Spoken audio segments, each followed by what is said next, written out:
May nagtanong sa akin, "Hi Boss Rai, good morning po. Mag-aas lang po sana ng advice. Nanghiram kasi ako sa usually, nakakapagbayad naman po ako kahit ang laki ng interest nila. Maigsi payment dates and one-time payment. Pero ngayon po, hindi po ako nakapag-pay kasi ang daming adjustment financially. Nag-reach out ako sa kanila for repayment plan if meron. Wala daw. And nagsabi sila na mag-accumulate ng interest habang hindi bayad. And nag-advise po ako na magbabayad na lang pag kaya na kahit lumaki interest. Pero nag-start na silang mag-send ng reminders through email. Ano po gagawin ko? Makakasuhan po ba ako?" Okay. Maganda ho yung yung tanong actually. Unang-una, maganda maayos ho kausap yung yung OLA ninyo, no?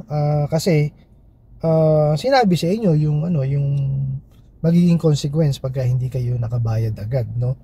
Na mag-accumulate yung interest and even yung penalties, no? Pagkat hindi nyo mababayaran, no? Doon sa tanong ninyo dito na kung bakit kayo nakaka-receive ng mga email messages, no? Kahit na nag-abiso na kayo na magbabayad kayo, no? Kasi wala kayong ibinigay na definite date. Ano po? Kasi dapat yan, nung nakausap nyo sila, nagbigay po kayo ng definite date sa kanila kung kailan kayo magbabayad. Para yung system nila, nalalagtawang kayo. Kasi may date po silang inaasahan na magbabayad kayo, no? One good example po niyan is kagaya po sa amin, no? For example, meron hindi nakabayad. So, if i-fill po namin, di po ba?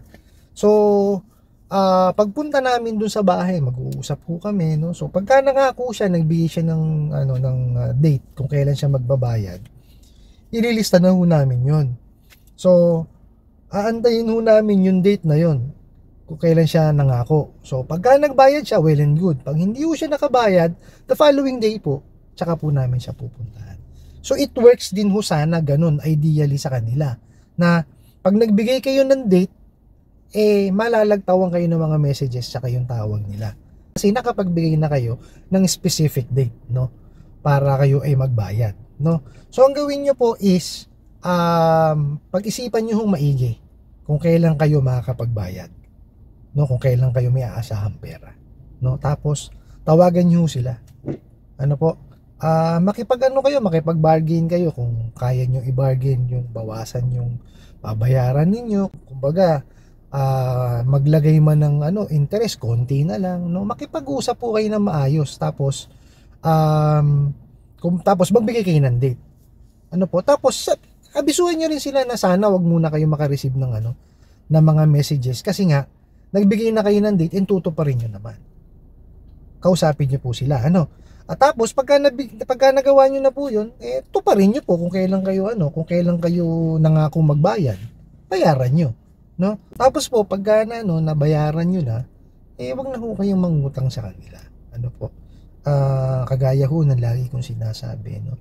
I-build nyo po yung inyong credit standing para po makapanghiram kayo dun sa mga legitimate na lending, financing at bangko na nakalista po sa SEC, no? Yung bang nakarehistro sa SEC.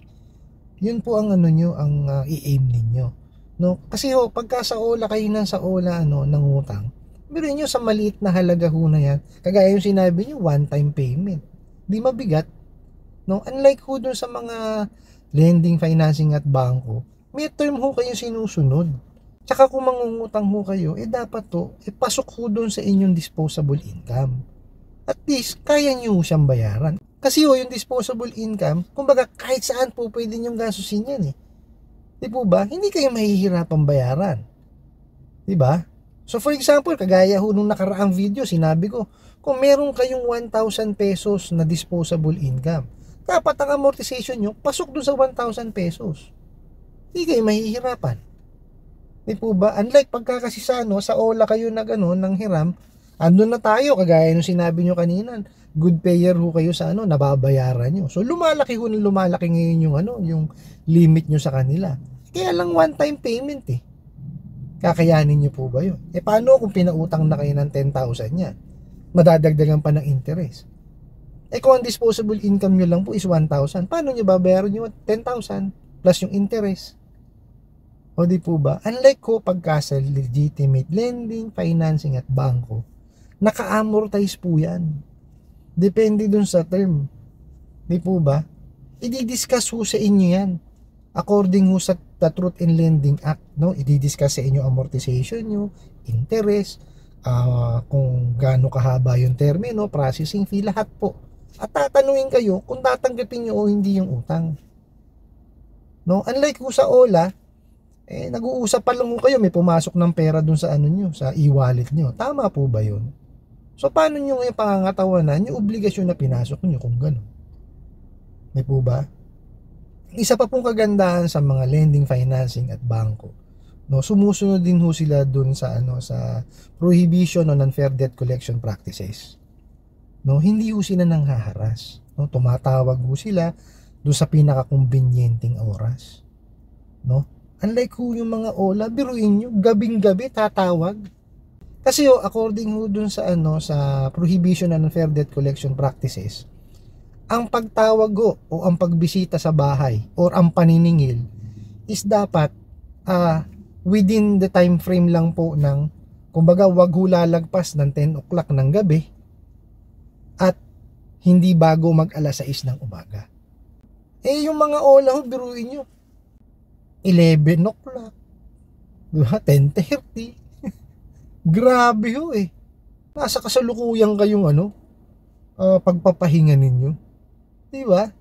Naalala niyo ho yung yung ni-raid, yung yung ginawan ho natin ng video.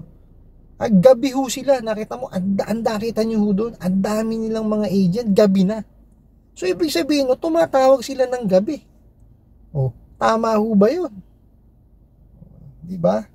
So, i-build nyo ho yung credit standing ninyo, no? Para ho doon kayo sa mga lending, financing, and bank makapanghirap. Ngayon, doon po sa isa nyo pang tanong, no, kung makakasuhan ho ba kayo.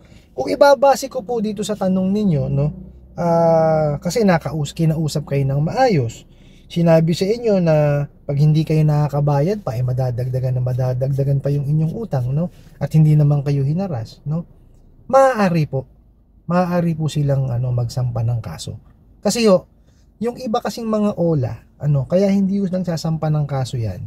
Kasi may ginawa silang harassment. Mababaligtad po sila. Eto kasing OLA ninyo na to, biro nyo nagpakilala. 'Di ba? Sinabi nyo kasi alam nyo yung yung pangalan ng OLA Tapos po, in-explain sa inyo na pag hindi kayo nakabayad, madadagdagan yung bayarin ninyo. May po ba? So, ibig sabihin walang harassment na nangyari. So, maaari silang mag-file ng civil case sa inyo, which is the small claims po. No? Sa small claims, yan, wala akong abogado yan. So, mediation. Yun po ang pwede nilang gawin. So, kung yung tanong lang na kung makakasuhan kayo, pwede nila kayong kasuhan. As long as hindi nila kayo ihaharas. Kasi pag hinaras nila kayo, malabo na kung mag-file ng kaso yan. Kasi mababaliktad ho sila. No, sila pa ho ang kumbaga sila pa ang maiipit. Dahil syempre pagka makakapagbigay kayo ng patunay na kayo hinaras, mababaliktad sila. Baka sila pa ho ang magbayad sa inyo. Di po ba? Kaya hindi yan magsasampa ng kaso kung sila ay nangaras. Kung pagbabasihan ko po is yun sa tanong po ninyo, nakausap nyo naman po ng maayos, no? Sinabi ho sa inyo yung consequence pagka hindi pa nakakabayad, maaari po na magkaso sila, no? Maaari po sila magsampa ng kaso sa inyo. Po? I hope nasagot ko po itong katanungan na ito, no? At maraming salamat po sa patuloy po ninyong pagsuporta sa aking mga ina-upload na videos, no? Kunin ko po itong opportunity na to na imbitahin kayo na suportahan po yung iba ko pa pong mga social media account, no, sa YouTube, Facebook, and TikTok. Hanggang sa muli po, yun lang.